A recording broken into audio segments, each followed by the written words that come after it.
नमस्कार साथियों, स्वागत है आप सभी का हमारे यूट्यूब चैनल जेन्युइन एजुकेशन में।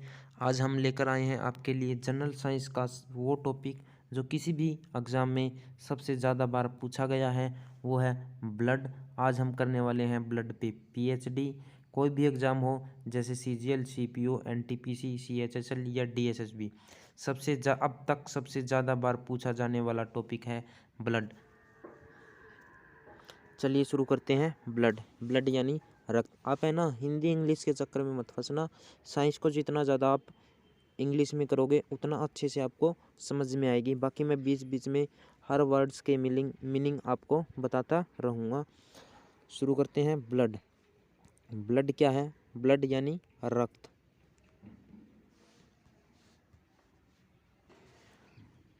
Blood is a connective tissue. Blood क्या एक संयोजी ऊतक है। टिश्यू यानी ऊतक। ब्लड एक संयोजी ऊतक है। Quantity of blood in human body. मानव शरीर में खून की मात्रा कितनी होती है? मानव शरीर में खून की मात्रा कितनी होती है? ये होती है हमारी 7 से 10%। मान लीजिए किसी का बॉडी वेट है वो है 70 kg, तो उसका 10% यानी उसके अंदर 7 लीटर ब्लड होगा। PH of blood. खून का, रक्त का पीएच कितना होता है? ये होता है 7.4। Blood pressure is measured by sphygmomanometer. कई बार हमारे घर में डॉक्टर आता है, वो हमारे हाथ पे एक चौड़ी पट्टी जो है टाई करता है, उसे हम कहेंगे, उस इंस्ट्रूमेंट को जिसके अंदर वो हवा भरता है, एक नलकी सी होती है, उस इंस्ट्रूमेंट को हम कहेंगे स्फिग्नोमैनोमीटर, जिसे हमारा बीपी यानी ब्लड प्रेशर मापा जाता है। Vitamin responsible for blood clotting. कौन सा विटामिन है जो ब्लड क्लोटिंग के लिए रिस्पॉन्सिबल है? वो है विटामिन के। आगे है प्योरिफिकेशन ऑफ ब्लड ओकर इन। जो ब्लड का, रक्त का शुद्धिकरण होता है वो कहाँ पे होता है? ये होता है हमारा लंग्स में। हार्ट में क्या होता है?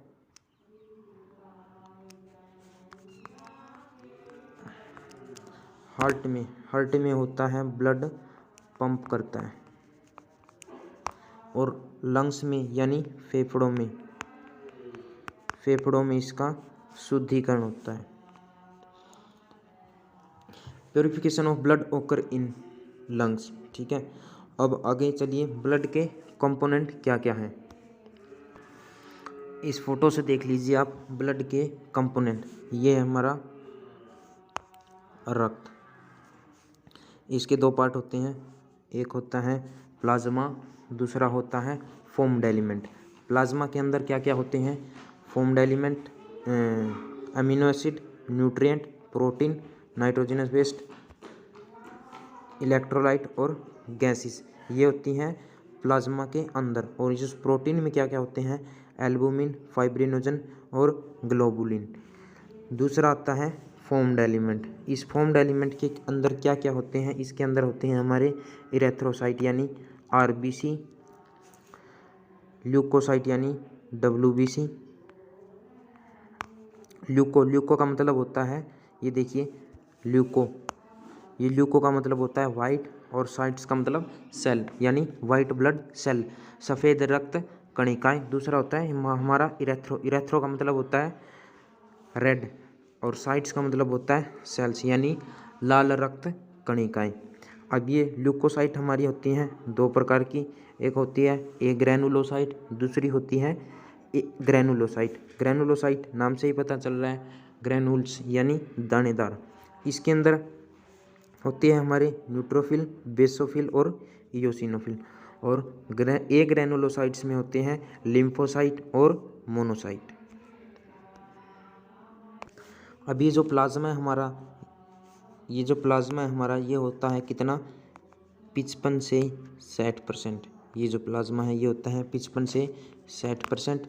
और जो बचा हुआ जो पार्ट है वो किस में आएगा? Formed element. ये हो जाएगा हमारा 40 से 45%। ये हो जाएगा 40 से 45%। चलिए अब सबसे पहले हम पढ़ेंगे प्लाज्मा के बारे में। प्लाज्मा क्या है? Percentage of plasma in blood, रक्त के अंदर जो है प्लाज्मा की मात्रा कितनी होती है, ये होती है 55 से 60%। अब इस 55 से 60% में क्या क्या होता है, ये होता है वाटर 92% इम्पोर्टेंट है, बहुत बार पूछा गया है कि प्लाज्मा के अंदर पानी की मात्रा कितनी होती है, ये होती है हमारी 92%। साल्ट होता है 0.9%, सॉलिड प्रोटीन होता है 7% और ग्लूकोज होता है 0.1%। ध्यान से समझ लीजिए, वीडियो के लास्ट में इसी टॉपिक पर आए हुए क्वेश्चन दिए गए हैं जिसको हम लास्ट में, वीडियो के लास्ट में डिस्कस करेंगे। अब देखिए 92% वाटर, साल्ट 0.9%, सॉलिड प्रोटीन 7% और ग्लूकोज 0.1%। अब ये जो 7% प्रोटीन है, 7% प्रोटीन है, इसको हम डिस्कस करेंगे। ये देखिए, ये 4 प्रकार के होते हैं, फाइब्रिनोजन, एल्बुमिन, ग्लोबुलिन और प्रोथ्रोम्बिन। अब ये जो पहला और ये जो लास्ट का है, फाइब्रिनोजन और प्रोथ्रोम्बिन, ये रिस्पॉन्सिबल होता है ब्लड क्लॉटिंग के, ब्लड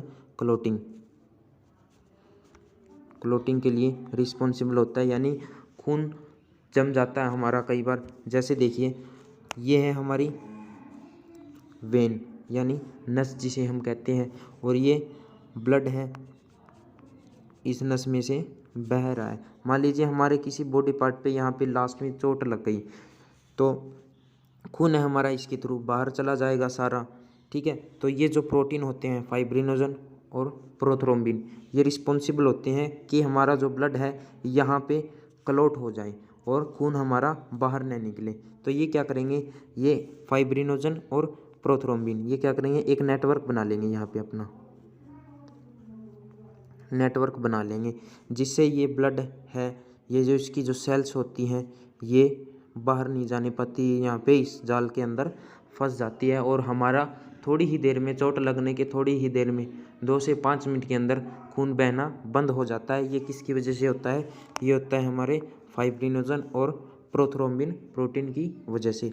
और जो दूसरा है एल्बुमिन और ग्लोबुलिन, ये होता है ऑस्मोटिक प्रेशर मेंटेन करने के लिए। जैसे कई बार हमारे शरीर में क्या कि हाथों में पैरों में पानी भर जाता है, जिससे बहुत पेन होता है, तो ये पानी न भरे इसके लिए रिस्पॉन्सिबल होता है कौन सा, एल्बुमिन और ग्लोबुलिन। ये ऑस्मोटिक प्रेशर मेंटेन रखते हैं। देखिए फाइब्रिनोजन और प्रोथ्रोम्बिन ब्लड क्लॉटिंग के लिए काम आते हैं, और जो एल्बुमिन और ग्लोबुलिन ये होते हैं हमारे किसमें, ऑस्मोटिक प्रेशर मेंटेन करने में। अब हो गया प्लाज्मा हमारा कंप्लीट हो गया। अब ये प्लाज्मा है, ये हमारा कंप्लीट हो गया। इसके अंदर ये प्रोटीन हमने डिस्कस कर लिए, वाटर डिस्कस कर लिया, क्या क्या कितना परसेंट होता है, कितने परसेंट प्रोटीन होता है, 7% जैसे, ठीक है। अब दूसरा पार्ट हम करेंगे ये फॉर्म्ड एलिमेंट। अब फॉर्म्ड एलिमेंट में क्या क्या होता है, ये 3 चीज़ें होती हैं, एक ल्यूकोसाइट यानी WBC, इरेथ्रोसाइट यानी RBC और प्लेटलेट्स, ठीक है। इनको हम डिस्कस करेंगे, चलिए पढ़ते हैं इनके बाद। हाँ, तो ये फॉर्म्ड एलिमेंट, इनकी मात्रा कितनी होती है हमारे शरीर में, ये होती है 40 से 45%। दूसरी साइड जो प्लाज्मा था उनकी मात्रा कितनी थी, उनकी थी 55 से 60%। अब इस 40 से 45% में क्या क्या आता है, ये आता है हमारा RBC, WBC और ये तीसरा प्लेटलेट्स, ठीक है। कि RBC को हम कहेंगे रेड ब्लड सेल,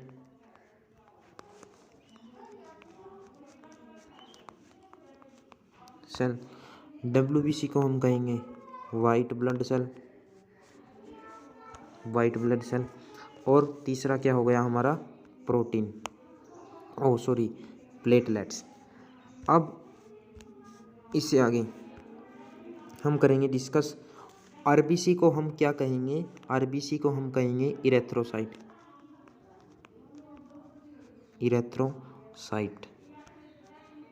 इरेथ्रो यानी रेड और साइट्स यानी सेल यानी लाल रक्त कणिकाएं। उसी प्रकार ये आ गया हमारा WBC, इसको हम कहेंगे ल्यूकोसाइट। ल्यूकोसाइट, ल्यूको मतलब वाइट, साइट मतलब सेल्स, यानी सफ़ेद रक्त कणिकाएं। चलिए अब हम करते हैं इस पहले पार्ट को डिस्कस, इसके अंदर क्या क्या होता है। RBC, amount of RBC in human body, मानव शरीर में लाल रक्त कणिकाएं कितनी होती हैं। ये मेल के अंदर होती हैं 5 मिलियन और फीमेल के अंदर होती हैं 4.5 मिलियन। अब देखिए, colour of blood is red due to, जो रक्त का जो कलर है वो लाल होता है, किसकी वजह से होता है, वो एक प्रोटीन होता है हीमोग्लोबिन, इसकी वजह से हमारे शरीर के रक्त का जो कलर है वो लाल होता है। अमाउंट ऑफ हीमोग्लोबिन, इसकी मात्रा कितनी होती है हमारे शरीर में, इसकी मात्रा होती है हमारे 100 ml रक्त में, इसकी मात्रा होती है 15 ग्राम। मानव शरीर में हीमोग्लोबिन की मात्रा कितनी होती है, 15%। अब कई बार हम बोल देते हैं कि उसके अंदर जो है 10 ग्राम खून है, उसके अंदर 12 ग्राम खून है, 15 ग्राम खून है, वो खून नहीं होता, वो होता है हमारे अंदर हीमोग्लोबिन। ठीक है। Average life span of blood, यहाँ पे ब्लड नहीं आएगा, average life span of RBC आएगा यहाँ पे, ठीक कर लीजिए इसका। Average life span of RBC ये होती है 120 दिन। लाइफ स्पान यानी उसकी उम्र कितनी होती है, 120 दिन के बाद वो अपने आप डिस्ट्रॉय यानी डेड हो जाती है। RBC से रिलेटेड बीमारियां जैसे कि एनीमिया हो गया, जॉन्डिस हो गया, ये 2 बीमारियां होती हैं जो RBC से की कमी से होती हैं, यानी एनीमिया को हम कहेंगे खून की कमी, खून की कमी से क्या होता है, एनीमिया होता है। और जॉन्डिस, जॉन्डिस यानी पीलिया, ये भी RBC की वजह से होता है। चलिए फंक्शन आ गए हैं अब RBC के। RBC के कार्य क्या हैं, RBC के कार्य हैं, एक तो ऑक्सीजन पहुंचाएगी हर एक पार्ट तक, बॉडी के हर पार्ट तक, हर सेल्स तक ऑक्सीजन पहुंचाने का कार्य कौन करेगी, सेल्स।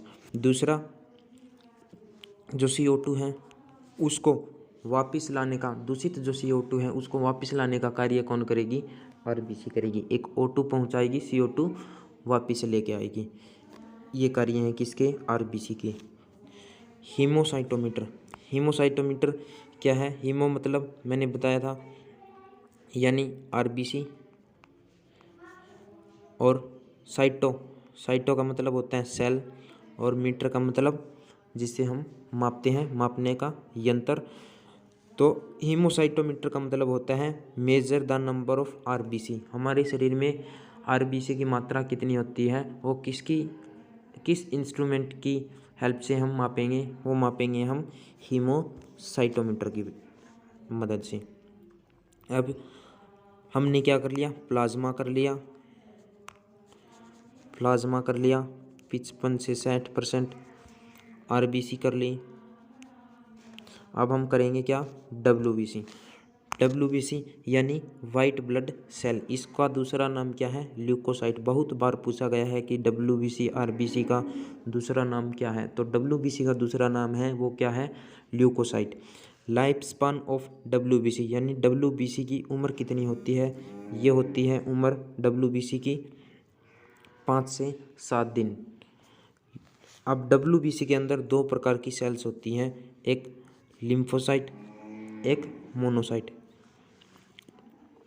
लिम्फोसाइट 2 प्रकार की सेल होती है, एक लिम्फोसाइट, एक मोनोसाइट। अब ये जो लिम्फोसाइट हैं ये 2 प्रकार की होती हैं, एक बी लिम्फोसाइट, एक टी लिम्फोसाइट।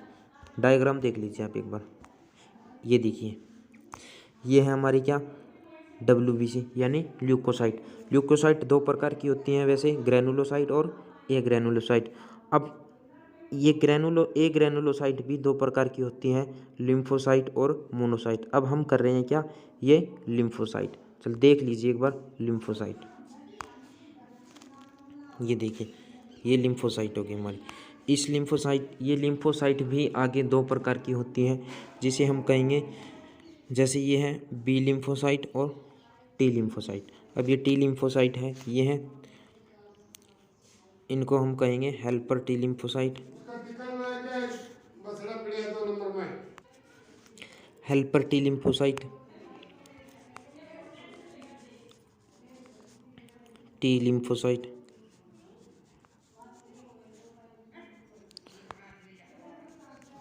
और ये होती है दूसरी बी लिम्फोसाइट। अब ये जो हेल्पर टी लिम्फोसाइट है, नाम से पता चल रहा है हेल्पर टी लिम्फोसाइट। हेल्पर मतलब ये हेल्प करेगी किसकी, बी लिम्फोसाइट की, क्या करने में, बॉडी की इम्यूनिटी प्रोवाइड करने में। लिम्फोसाइट क्या काम आती है, लिम्फोसाइट प्रोवाइड करती है हमें इम्यूनिटी। इम्यूनिटी यानी रोग प्रतिरोधक क्षमता हमारे शरीर की बढ़ाती है, हमारे शरीर को बीमारियों से, हमारे शरीर में कोई भी बीमारी ना आए उससे लड़ती है। तो ये होती हैं दो प्रकार की, एक बी लिम्फोसाइट, एक T lymphocyte. T lymphocyte help करती है बी लिम्फोसाइट की क्या करने में, इम्यूनिटी बनाने में। अब आगे चलिए, फॉर्मेशन ऑफ डब्ल्यूबीसी का फॉर्मेशन यानी इसका निर्माण कहाँ पे होता है। इसका निर्माण होता है मेनली बोन मैरो में होता है। इसका निर्माण बोन मैरो और लिम्फ नोड्स में होता है। कई बार क्वेश्चन पूछ लेते हैं कि डब्ल्यूबीसी का निर्माण कहाँ पे होता है, ये होता है बोन मैरो में।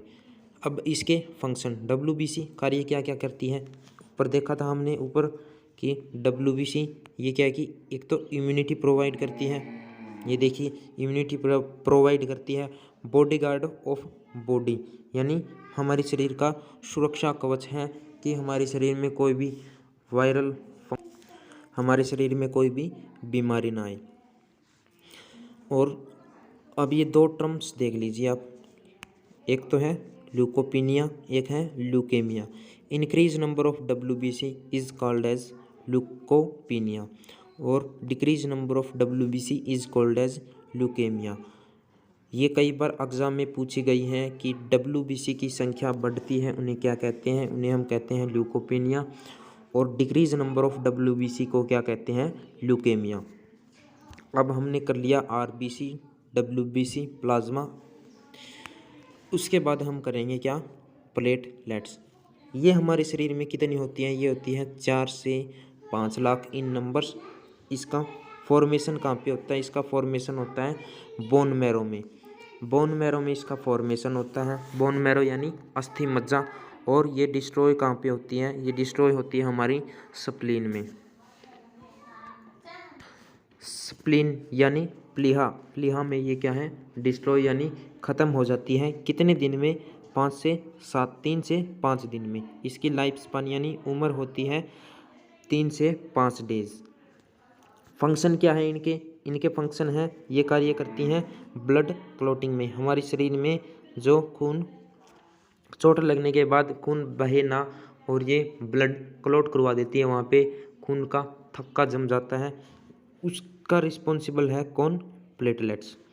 अब इससे रिलेटेड प्लेटलेट्स से, जैसे डब्ल्यूबीसी आरबीसी से रिलेटेड हमने बीमारियां की थी, आरबीसी से होने वाली बीमारियां यानी क्या, एक तो हो गई हमारी एनीमिया, और जो डब्ल्यूबीसी से चिकनगुनिया और जॉन्डिस। अब इसी प्रकार हम करेंगे प्लेटलेट से जुड़ी बीमारियां, इसको ये होती हैं एक चिकनगुनिया और डेंगू, चिकनगुनिया और डेंगू। अब ब्लड के फंक्शन, ब्लड के फंक्शन क्या क्या है, ब्लड क्या करता है, ब्लड करता है एक तो temperature control, prevent from disease, WBC का कार्य है ये, डिजीज़ ये तो पार्ट है, तो पार्ट ब्लड का ही ना, हीलिंग वाउंड डब्ल्यूबीसी के कार्य हैं, और प्रोवाइड ऑक्सीजन ये आरबीसी। तो ये पोर्शन तो ब्लड की ही हैं, तो ये ब्लड के फंक्शन हैं। तो ये सभी ब्लड के फंक्शन है, control temperature, prevent from disease बीमारियों से बचाते हैं, और हीलिंग वाउंड जख्म भरने के काम आते हैं, और प्रोवाइड ऑक्सीजन, ऑक्सीजन हमारे बॉडी के अंदर सभी पार्ट्स के अंदर पहुंचाते हैं। अब एक बात सुन लीजिए ध्यान से कि जैसे ये वेन है, ये वेन है और ये खून बह रहा है इस साइड, और हमारे ये लास्ट में चोट लग गई, ठीक है, तो चोट लग गई तो फाइब्रिनोजन और प्रोथ्रोम्बिन प्रोटीन्स आकर यहाँ पे नेटवर्क बना लेंगे, जिससे हमारा खून बहना बंद हो जाएगा, क्योंकि ये खून यहाँ पे जम जाएगा। तो क्वेश्चन आ जाता है कि ये खून अंदर क्यों नहीं जमता, बॉडी के अंदर खून ये यहाँ पे क्यों नहीं जमता। ये क्यों नहीं जमता, एक प्रोटीन होता है हमारे अंदर जिसे हम कहेंगे क्या, हिपेरिन। इस प्रोटीन की प्रेजेंस के अंदर blood not clot in the body, हमारे शरीर के अंदर वो खून है क्या है, जमता नहीं है। अब आगे देख लीजिए, आरबीसी सबसे ज़्यादा होती है हमारे शरीर में, उसके बाद प्लेटलेट्स और उसके बाद डब्ल्यूबीसी सबसे कम होती है। ये क्वेश्चन आ जाता है कि सबसे ज़्यादा क्या होती है, आरबीसी, प्लेटलेट्स फिर डब्ल्यूबीसी। इनका रेशियो भी देख लीजिए, आरबीसी वर्सेस डब्ल्यूबीसी, यानी 600:100। यानी अगर 600 सेल्स आरबीसी की होंगी तो उसके कंपैरिजन में सिर्फ एक ही सेल डब्ल्यूबीसी की होंगी। अब आ गए हमारे क्वेश्चन, जितना जो पोर्शन हमने अभी किया था उससे रिलेटेड क्वेश्चन। ये वो क्वेश्चन है जो पिछली एग्जाम्स में पूछे गए थे। तो अब आप है ना कॉपी पेन हाथ में ले लीजिए और देखिए अपने कितने क्वेश्चन ठीक निकले, और कमेंट में बताइए हमें कि हमारे इतने क्वेश्चन ठीक निकले। ठीक है, चलिए शुरू करते हैं। Study of blood is called, जो रक्त का अध्ययन है वो क्या कहलाता है, रक्त का अध्ययन कहलाता है हमारा हीमोसाइटोमीटर। न्यूरोलॉजी कहलाता है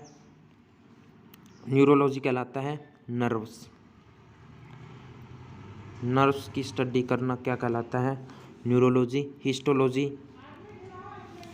क्या कहलाता है, हिस्टोलॉजी यानी ऊतक, टिश्यू की स्टडी करना क्या कहलाता है, हिस्टोलॉजी। और साइटो का मतलब मैंने आपको बताया था, साइटो यानी सेल्स की स्टडी क्या कहलाता है, साइटोलॉजी। अगला क्वेश्चन है, instrument from which blood pressure can be measured, जो हमारा बीपी है वो किस इंस्ट्रूमेंट से मापा जाता है, वो मापा जाता है हमारा स्फिग्नोमैनोमीटर से। स्टेथोस्कोप आता है, स्टेथोस्कोप क्या काम करने का काम आता है, ये हमारी हार्ट बीट मापने के काम आता है। जो डॉक्टर आता है ईयरफोन टाइप का जो होता है उसे हम कहेंगे स्टेथोस्कोप। दूसरा आता है हमारा थर्मोमीटर क्या काम आता है, थर्मोमीटर यानी थर्मो यानी हीट, मीटर मतलब मापने का यंत्र, यानी टेम्परेचर मापने के काम आता है। और एक और है हमारा ये क्या, एमआरआई, इसकी फुल फॉर्म है मैग्नेटिक रेजोनेंस इमेजिंग। ये जो हमारे ब्रेन के अंदर ट्यूमर होती है उसको स्कैन करने के काम आती है। अगला क्वेश्चन है, the process of blood purification is called as, रक्त का शुद्धिकरण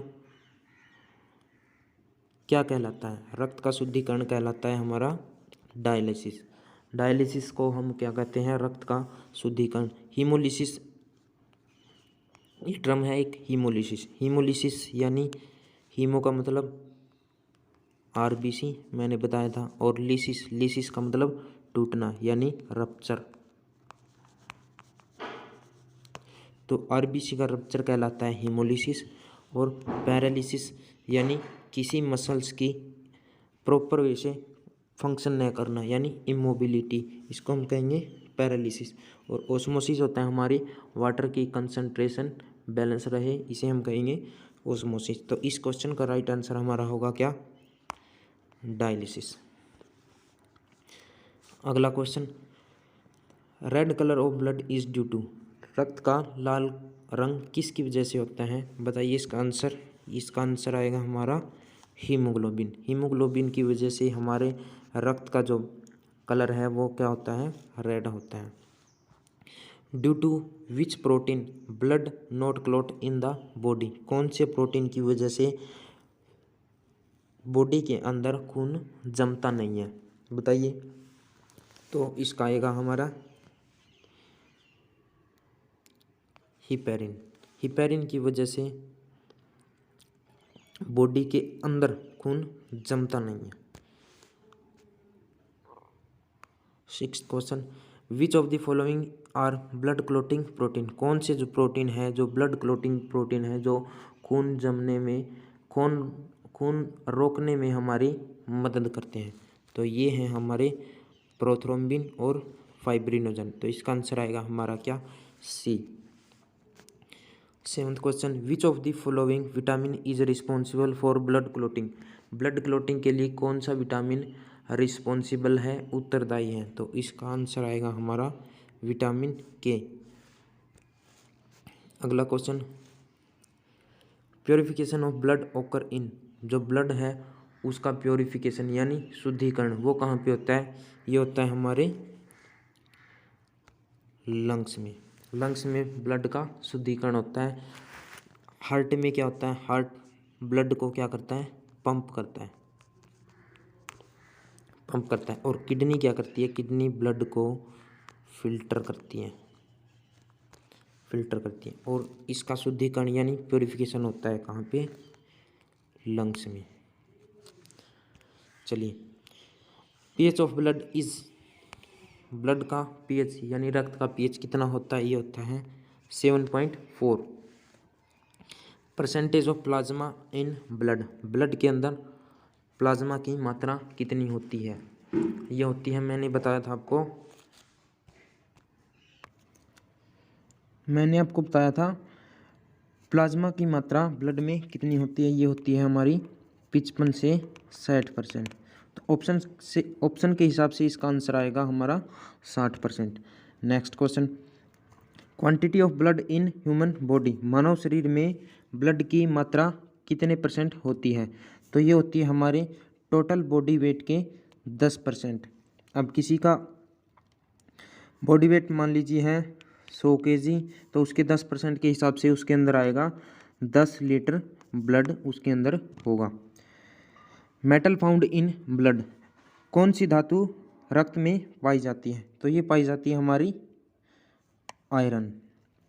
आयरन धातु जो है ब्लड में पाई जाती है। अगला question, function of WBC, WBC के कार्य क्या है। डब्ल्यूबीसी के कार्य मैंने बताया था आपको, हमारे शरीर को ये करेगी, इम्यूनिटी प्रोवाइड करेगी, टू प्रोवाइड इम्यूनिटी। अगला question, function of RBC, RBC के कार्य क्या है। ये भी मैंने आपको बताया था कि ऑक्सीजन को शरीर के हर एक भाग तक पहुंचाएगी और CO2 को हमारी सेल से बाहर लेके आएगी। लाइफ स्पान ऑफ, यहाँ पे आएगा आरबीसी। आरबीसी आरबीसी की लाइफ स्पान यानी उम्र कितनी होती है, ये होती है 120 days. Last question, life span of WBC, WBC की उम्र कितनी होती है। इसका आंसर मैं नहीं बताऊंगा आपको, आपको बताना है। इसका आंसर कमेंट बॉक्स में बताना, डब्ल्यूबीसी की लाइफ स्पान कितनी होगी। तो आज की हमारी वीडियो ब्लड के ऊपर complete PhD of blood, video कैसी लगी कमेंट में ज़रूर बताएं, लाइक करें और चैनल को सब्सक्राइब करें, शेयर करें। धन्यवाद।